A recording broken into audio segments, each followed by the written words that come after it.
Hola y bienvenidos a un nuevo episodio de Apple Coding Daily.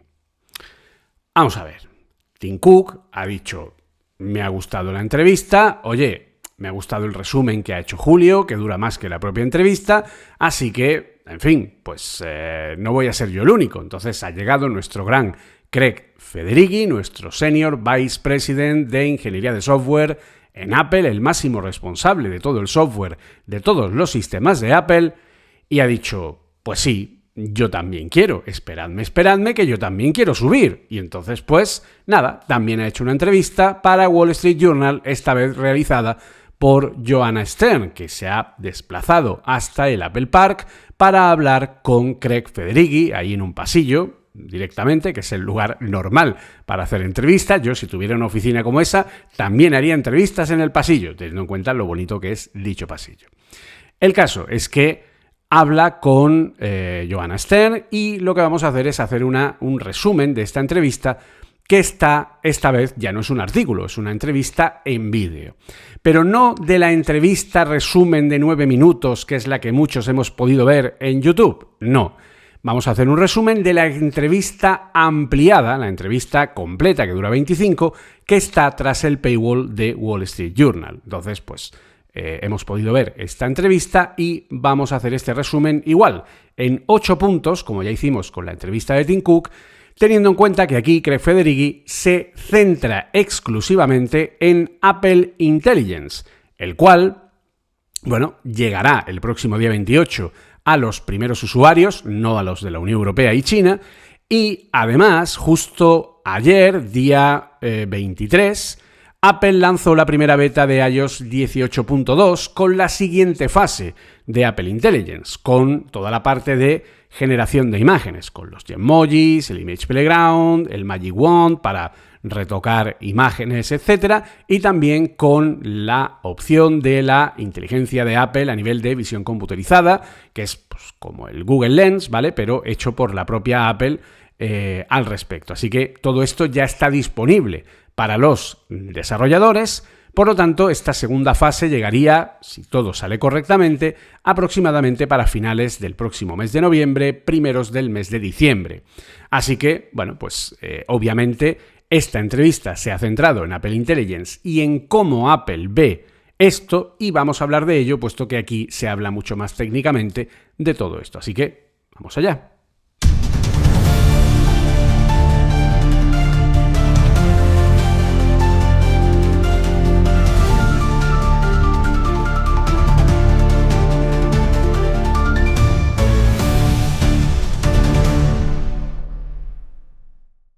La primera gran pregunta, el primer gran punto es ¿cómo Apple decide comenzar con Apple Intelligence?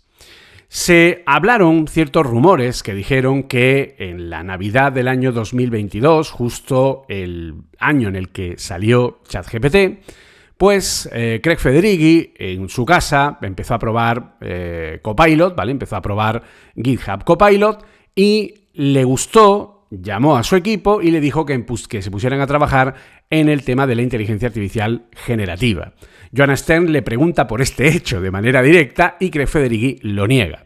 Aclara que Apple Intelligence no fue una respuesta repentina a la aparición de otras herramientas como los modelos GPT, como el hecho de ChatGPT, como GitHub Copilot, etc., sino que fue una evolución de años de trabajo en inteligencia artificial y aprendizaje automático dentro de la compañía. No podemos olvidar que Apple lleva desde el año 2017 con su propia librería Core ML, que permite integrar inteligencia artificial y que hay mucha inteligencia artificial en los dispositivos de Apple, pero la hay no generativa, la hay sobre redes convolucionales, redes adversarias, la hay sobre tecnologías que no son la última tecnología de redes Transformers, que es la que ha dado pie a toda esta revolución de la inteligencia artificial generativa.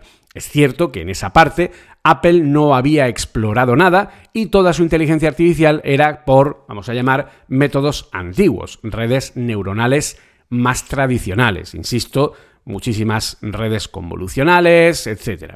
Entonces, Apple lo que tenía era eso, era clasificación de imágenes, clasificación de sonidos, clasificación de movimientos para el Apple Watch, etc. Un montón de funciones que forman parte de las utilidades que tiene el sistema. Pero, claro, Apple ha estado utilizando todo esto de manera discreta para mejorar los dispositivos de los usuarios. Pero cuando los grandes modelos de lenguaje han conseguido empezar a tener la madurez suficiente para ser implementados, entonces es cuando Apple se ha empezado a interesar por esto. Y fue el momento en el que decidieron dar el paso hacia el lanzamiento de Apple Intelligence. Por lo tanto, sí, es obvio que Apple reacciona a la gran revolución y se pone a trabajar a finales del año 2022 cuando ve que los modelos de lenguaje como ChatGPT, como GPT, integrado en el servicio ChatGPT, ya tienen un uso real y pueden realmente cambiar las cosas. Es desde ese momento en el que Apple comienza a trabajar en Apple Intelligence, en finales del año 2022, primeros del año 2023. Según dice, literalmente, leo la cita, según dice Craig Federighi, la historia real se remonta a mucho tiempo atrás porque Apple ha estado construyendo nuestros productos utilizando aprendizaje automático e inteligencia artificial durante muchos años. Y a medida que los grandes modelos de lenguaje se convirtieron en una realidad y algo que pudiéramos desplegar de manera segura en un teléfono, nos emocionamos mucho y logramos hacer muchas cosas en los últimos años de trabajo. Es decir, lo que no podemos olvidar es que lo que no quiere hacer Apple, y esa es la gran diferencia, es depender completamente de la nube. Sabemos que esto tiene sus ventajas y sus inconvenientes. Su ventaja es el tema de la privacidad, su inconveniente es que su crecimiento, su funcionamiento va a ir más lento que el de la competencia. La competencia lee todos nuestros datos, usa todos nuestros datos, nosotros somos su producto, nuestros datos, y por lo tanto pueden crecer lo que quieran. Apple no tiene esa filosofía. Apple no quiere nuestros datos. Apple lo que quiere es darnos la mejor privacidad y por eso fueron los primeros que plantearon el poder tener la IA dentro de nuestro dispositivo aprovechando toda la infraestructura que ya tenían disponible. Por lo tanto, Craig Federighi explica cuál es el enfoque de Apple, la inteligencia integrada y personal. Explica que la aproximación de Apple a esta inteligencia artificial no fue simplemente agregar un chatbot o integrar IA de manera superficial en sus productos. El objetivo desde el principio fue que la inteligencia estuviera profundamente integrada en las experiencias diarias del usuario, formando parte integral del sistema operativo y brindando una IA personalizada que entienda el contexto y las preferencias de cada persona. Según palabras de Federighi, no se trata de construir otro chatbot y colocarlo al lado de una experiencia ya existente, pero que no esté integrada, que es lo que hace el resto de servicios, ¿vale? O sea, no podemos olvidar que ChatGPT tiene una integración mínima con ningún servicio porque está aparte, ¿vale? Es cierto que tenemos la aplicación de ChatGPT que es capaz de capturar nuestra pantalla e integrarse mínimamente, pero ChatGPT no puede hacer cosas dentro de nuestro sistema operativo, no tiene ese control. Por lo tanto, Apple lo que quería era crear algo que estuviera profundamente integrado en el sistema operativo y que fuera capaz de hacer cosas por nosotros dentro de las aplicaciones que normalmente utilizamos, dentro del sistema operativo, etcétera, ¿vale? Entonces, a diferencia de otras inteligencias que no personalizan su comportamiento, Apple Intelligence está diseñada para interactuar de manera directa con los datos y las preferencias del usuario, pero siempre de manera privada. Y ese es el reto técnico, que requiere un alto grado de integración en todo el sistema operativo para garantizar que la IA puede acceder a los contextos adecuados sin comprometer la privacidad. ¿Vale? Porque aquí la privacidad, tercer punto ya, es la piedra angular de la IA de Apple. Apple ha adoptado una posición firme respecto a la privacidad de los usuarios desde el inicio de la llegada de esta inteligencia artificial. Craig Federighi señala que uno de los aspectos técnicos más complejos con los que Apple se ha enfrentado ha sido garantizar que la IA no acceda a datos privados para entrenar sus modelos, ¿de acuerdo? Lo que se aleja, obviamente, de la práctica común de muchas otras empresas que utilizan nuestros datos para entrenar esos modelos. Y que es cierto que muchas de ellas piden permiso de manera explícita, pero sabemos lo que pasa, ¿vale? Entonces, esto, de hecho, hay muchas empresas que tienen prohibido utilizar ciertos modelos de IA precisamente por el tema de la privacidad, porque tú no puedes usar un modelo de programación, por ejemplo, como GitHub Copilot o incluso el propio ChatGPT para preguntarle cosas de programación, porque estás poniendo código que es propiedad intelectual de la empresa dentro de esas ventanas y eso es algo que podrían usar para entrenar sus modelos o para aprender cosas. En fin, no todo el mundo está dispuesto a ello, ¿vale? Entonces esto ha implicado diseñar un enfoque de cloud computing privado, donde las tareas se procesen en la nube, pero con un cifrado extremo que evite que ni siquiera Apple pueda acceder a los datos. Porque claro, aquí tenemos que entender dos cosas. Como nos dice Craig Federighi, nuestros modelos de base están entrenados sin ninguna información del cliente. Ninguno de tus correos, de tus mensajes, de tus notas, de tus fotos que están en iCloud se usan para entrenar los modelos, por lo que desde el punto de vista técnico, esta arquitectura implica que el dispositivo del usuario ejecute tantos cálculos de manera completamente local como sea posible y solo cuando sea necesario, en resúmenes largos, se envíe a la nube. Esa es la forma en la que tenemos de trabajar, siempre asegurando que la información esté completamente cifrada y no quede ningún registro de esto. Por lo tanto, claro, esa aproximación es complicada, ¿vale? Hay que trabajar mucho en ello porque es un poco, y llegamos al cuarto punto, las decisiones que Apple ha tenido que tomar sobre procesamiento local y procesamiento en la nube. Porque obviamente un modelo de lenguaje en un dispositivo en local ni siquiera ya se conoce como LLM, como un Large Language Model. Hay un nuevo término que ya se está empezando a utilizar, que es el del SML, el Small Language Model, que estaría hablando de modelos pequeños que tienen menos entrada. Por ejemplo, hace poco Mark Gurman dijo que, como decimos aquí, Marcos Guzmán dijo que, Apple tenía un informe interno en el que reconocía que estaba 2 años por detrás de la competencia en cuanto a inteligencia artificial. A ver, yo no voy a poner en duda la palabra del señor Gurman, pero en fin, me parece un poco absurdo. Es decir eso es ser muy obvio, pero no entender bien el contexto. Es decir, ¿está la IA de Apple un 25% por detrás de las IAs del resto de compañías, sobre todo de OpenAI? Hombre, pues sí. Pero ¿es porque realmente lo están porque Apple no sabe hacer el trabajo y necesita esos 2 años para llegar? No, es por la diferencia de filosofía. Es porque OpenAI tiene una granja de servidores donde una única instancia de ChatGPT, en cualquiera de los modelos, GPT-4o, GPT-1o Preview, no es capaz de ejecutarse. Es decir, en una sola máquina no eres capaz de ejecutar ninguno de los modelos de OpenAI, ni tampoco los de Anthropic con Claude 3.5, ya sea el Opus, el Sonnet, cualquiera de ellos. No se puede.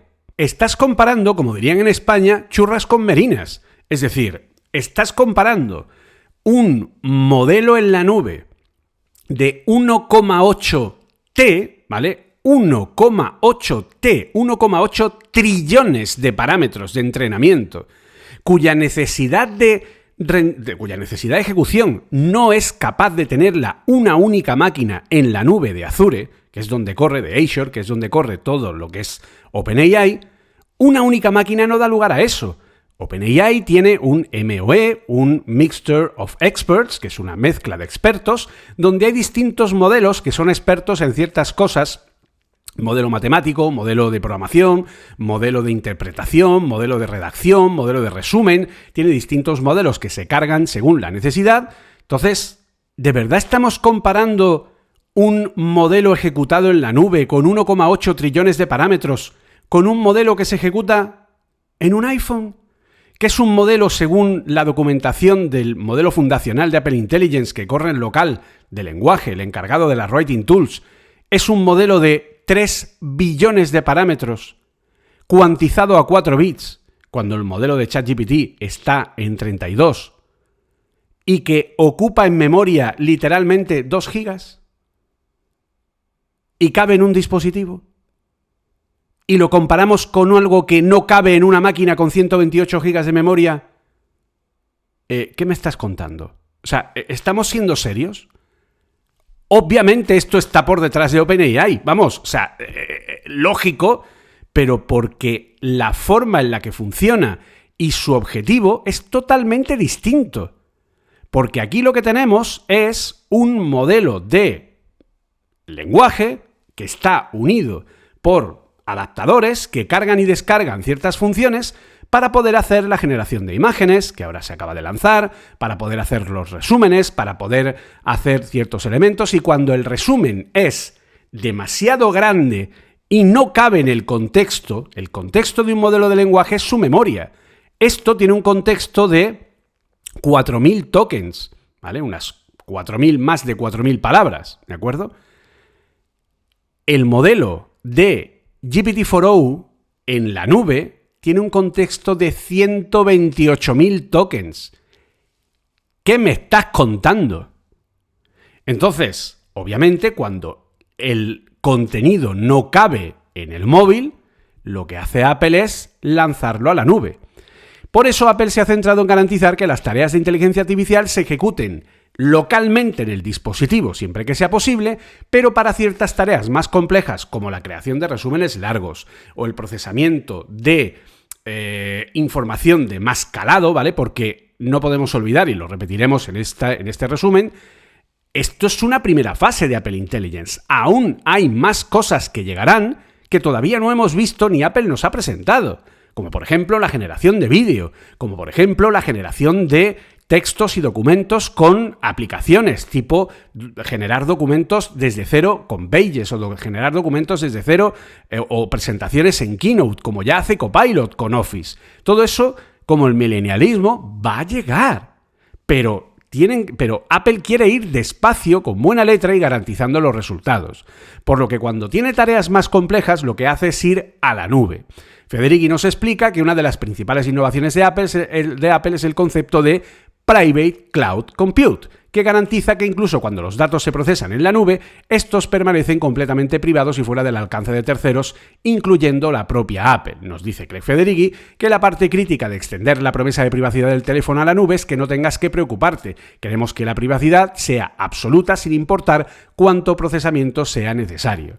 Desde un punto de vista técnico, Apple ha tenido que desarrollar modelos de IA que puedan decidir cuándo es más eficiente procesar localmente en el dispositivo y cuándo usar la nube. Es decir, hay un modelo de IA que decide dónde se resuelve la petición, todo ello sin comprometer la privacidad, un modelo que se ejecuta en el móvil.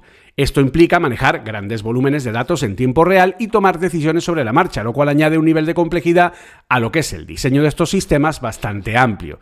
De hecho, Apple lo que ha hecho ha sido evolucionar el propio modo de funcionamiento del HTTPS, creando un modo de HTTPS anonimizado. Cuando tú haces una llamada a una página web, tu llamada va acompañada de tu resolución de pantalla, tu idioma del dispositivo, tu navegador, tu versión de sistema operativo que estás utilizando, la localización, la IP de la que procede. Es decir, cada vez que tú entras en una página web, la enorme e ingente cantidad de datos que acompañan a tu petición es astronómica. De forma que, obviamente, se puede hacer un seguimiento de cualquier persona con esa información. Apple ha creado un nuevo modelo de HTTPS, de peticiones, que ofuscan toda esa información y que es completamente anónimo, por lo que cuando yo salgo, esas peticiones están ofuscadas y no tienen ningún tipo de información. Simplemente es una petición que no se sabe ni de dónde viene, ni quién la ha hecho, ni nada. Solo tiene una firma digital que garantiza que viene de un dispositivo de Apple, a través de lo que es la autenticación de dispositivos, ¿de acuerdo? Entonces, lo único que sabe es que viene de un dispositivo que es real porque trae una firma digital realizada por Apple de un token anónimo que garantiza lo que es el que solo dispositivos de Apple puedan entrar a estas APIs. Y un dato muy importante para los desarrolladores, ¿vale? ¿Por qué? Pues porque es importante que sepamos que el Private Cloud Compute está hecho entero en Swift. Todo. En la parte de la nube. Apple ha utilizado Vapor y ciertas librerías propias para crear todo esto. Y esto está corriendo en no está corriendo en ordenadores tipo Azure o Google Cloud, no, esto está corriendo en una infraestructura en la nube propia de Apple, de ellos mismos, que son granjas de servidores con ordenadores M2 Ultra que tienen cargados estos modelos más grandes, modelos que son 70 billones de parámetros con una cuantización de 16 bits, por lo que no tienen tanta compresión y son mucho más eficientes y tienen un contexto de 32.000 tokens, mucho más amplio, por lo tanto, ahí es donde hacen este procesamiento, pero lo hacen en una única máquina, en estos data centers donde hay un montón de M2 Ultra que se encargan de realizar esto con la propia arquitectura de la propia Apple. Entonces, tema polémico, el retraso de Apple con respecto a otras compañías, que Apple va por detrás, que les ha pillado el toro, que va más... No, hombre, no, por favor, seamos serios, ¿vale? Estamos hablando de un enfoque a largo plazo y precisión. Que Apple se ha encontrado con la sorpresa de que ha estallado la bomba de la IA generativa y ellos estaban a otras cosas. Pues sí, obvio, pero le ha pasado lo mismo a Google, que fueron los que inventaron las redes Transformer, y aún así les pilló el toro con OpenAI y le ha pasado a toda la puñetera industria. Lo hemos dicho un millón de veces. OpenAI le ha hecho un iPhone como una catedral a toda la industria tecnológica y a todos les ha pillado mirando para otro sitio, porque nadie esperaba que la IA generativa fuera la revolución que ha sido. Es así de simple. Entonces, obviamente, claro que le ha pillado a Apple. Pero Apple se ha puesto a trabajar, pues como suele hacer Apple, a su manera. Ha sido consciente de que otras compañías como OpenAI han lanzado productos de inteligencia artificial de manera más rápida, pero Craig Federighi aclara que Apple siempre ha optado. Y esto tenemos... Vamos a ver. Os presento a Apple. Hola, público Apple. Apple público. Vamos a ver. ¿De verdad no conocemos que Apple siempre ha optado por un enfoque más reflexivo, a largo plazo, dando prioridad a la calidad y la privacidad? Nunca han pretendido ser los primeros, nunca han sido los primeros. No fueron los primeros en sacar un ordenador, no fueron los primeros en sacar un reproductor de música, ni los primeros en sacar un smartphone, ni los primeros en sacar una tablet, ni los primeros en sacar un Apple Watch. ¿Cuántas veces? No, es que Apple ha perdido el tren de los smartwatch, es que ya van tarde. Ay, no, es que Apple... Por favor, de verdad. O sea, ¿cuántas veces tiene que repetirse la historia para que entendamos cómo funciona? Entonces, ese es el enfoque más conservador que tiene Apple, que tiene que ver con asegurar, en este caso, que la inteligencia artificial se integre de manera natural y segura en los productos. Según nos dice el propio Federighi, ellos sabían desde el principio que todo esto no iba a estar para septiembre, ¿vale? Por si teníais alguna duda. Es una tecnología que se va a ir desplegando a lo largo de los próximos meses. Ahora, a finales de octubre, se despliega la primera fase de herramientas de texto, ¿vale? En diciembre, de las imágenes generativas. En marzo del año que viene, el tema del contexto de Siri, para que sea capaz de interpretar nuestros correos, mensajes, etc. Y más adelante llegará la integración con las aplicaciones de Apple, llegará la generación de contenido de texto para cualquier aplicación, llegará la generación de vídeo, porque también va a haber generación de vídeo para hacer pequeños GIFs, igual que ahora podemos hacer Genmojis, habrá videomojis o como los quieran llamar, que serán Genmojis animados, donde habrá un bichito que haga así con el dedico, o que haga así, o que no sé qué, y que nos sustituya a tener que estar buscando miles de GIF para expresar ciertas cosas, ¿vale?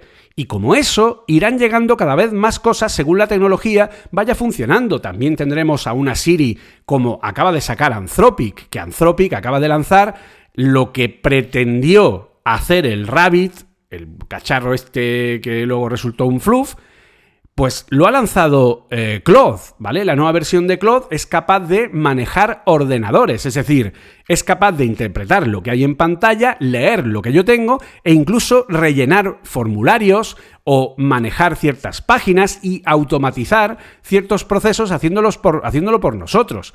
Todo eso es obvio que también va a llegar a Apple, ¿de acuerdo? Pero tiene que ser poco a poco. Apple ha decidido esperar hasta poder ofrecer una solución que cumpla con los estándares de privacidad y de garantía, precisión, etcétera, porque el enfoque técnico ha sido implementar siempre gradualmente las capacidades de Apple Intelligence para evitar que un lanzamiento apresurado comprometa la experiencia del usuario. Ya sabemos que si Apple se equivoca, pues, en fin, a cualquiera le permiten equivocarse, a Apple no, es lo que hay. Por lo que la lupa mirando a Apple es mucho más grande. Esto incluye un despliegue que se irá completando a lo largo de varios meses y años, ¿vale? Cuando las funciones estén disponibles y funcionando. Y además, no solo eso, es que además Apple ha metido algo que nadie más ha hecho, que es el tema de la privacidad y la auditoría en la nube. Una de las principales diferencias técnicas entre Apple y el resto de compañías es su capacidad para permitir auditorías externas de su infraestructura de procesamiento en la nube. Federighi destaca como clave para mantener la confianza de los usuarios este hecho, es decir, Private Cloud Compute permite que investigadores externos verifiquen de manera directa cómo se procesan los datos, que aseguren que no se están guardando ni utilizando de ninguna manera y además con un programa de recompensas por si encuentran algún error y Apple les va a pagar, ¿vale?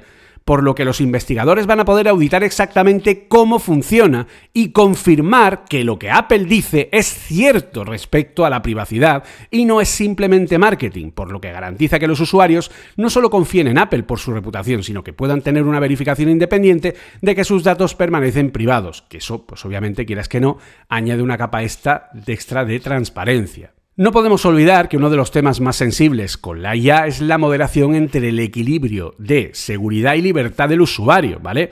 Por lo que, claro, no podemos olvidar lo que es la aproximación al contenido, lo que diríamos contenido controversial, ¿vale? Controvertido o contenido sensible.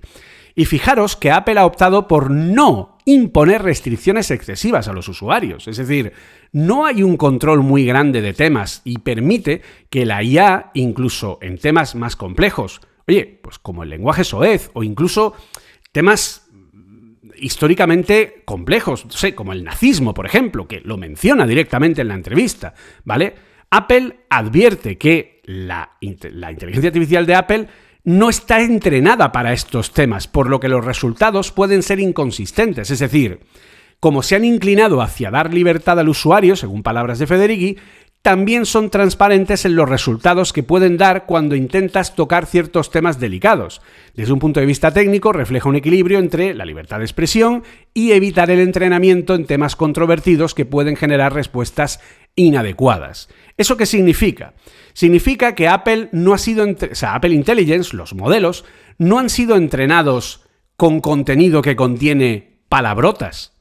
Por lo que el lenguaje soez es algo que no va a ser capaz de controlar, por lo que va a dar respuestas extrañas, respuestas fuera de contexto, como cualquier modelo, porque no se ha entrenado con eso. Igual que tampoco se ha entrenado con ningún tipo, se han filtrado las fuentes de información que se han usado para el entrenamiento y no se ha metido ningún tipo de tema controvertido, porque tenemos que entender muy bien, ¿vale? Y esto creo que es clave, que Apple nunca va a ofrecer un chatbot porque no quieren un chatbot. Están ofreciendo cosas que son con respecto a controlar o procesar información que ya está dada. Porque un chatbot, y lo sabemos perfectamente, se equivoca. Porque el propósito del chatbot es dar respuestas que parezca que siempre son correctas y aseverar cosas que muchas veces se inventan y que no son reales. Por lo que cualquier chatbot que nosotros utilicemos te pone siempre: las respuestas no pueden ser precisas, verifíquelo externamente, ¿vale? Sabemos que es así. Y de hecho, una de las cosas que se han lanzado ahora con las versiones betas nuevas es la integración de ChatGPT. Por lo que resulta que la integración de ChatGPT, ¿qué le ha sucedido? Pues le ha sucedido que cuando yo le pregunto a ChatGPT, que es una petición de one shot, ¿vale? Es como solo una petición en adelante, me añade lo de las respuestas pueden ser imprecisas, no valide. O sea, Apple, ChatGPT puede mentir. ¡Oh, sorpresa!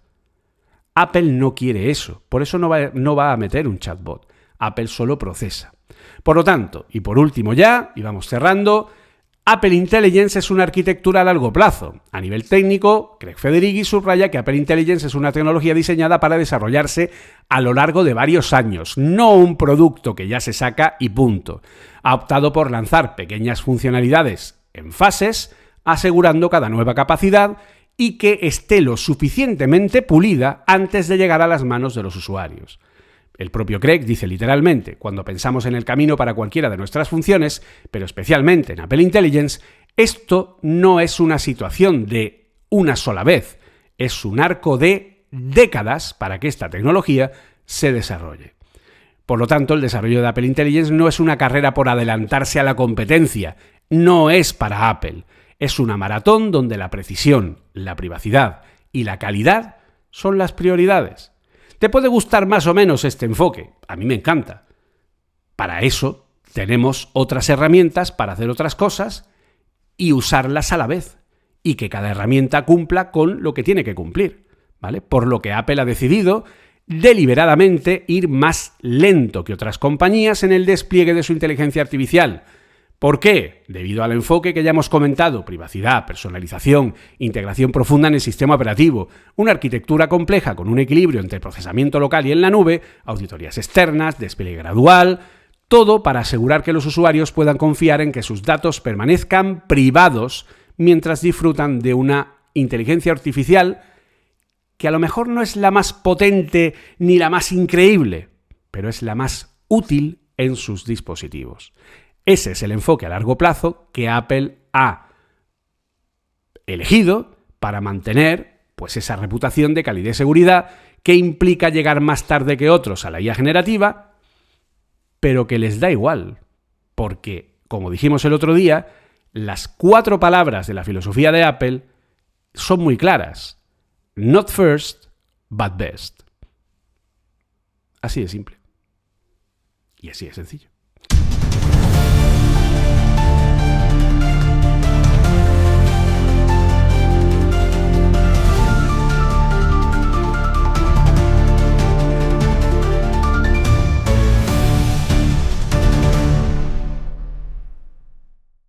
Y poco más. En fin, si ya vieron el resumen, pues, en fin, pues este resumen, pues nada, pues el resumen dura más que la entrevista. Sí, ¿qué pasa?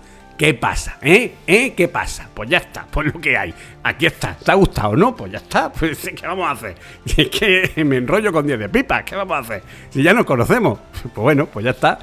Entonces, claro, a ver, no es cuestión de que me enrolle con 10 de pipas. Es que todo el contexto que hay que dar para entender bien todo lo que está contando en la entrevista, todo el contexto de información, todo el contexto de ponernos en el lugar que nos permita entender el enfoque. ¿A mí me gusta el enfoque de Apple? Sí, me parece excelente.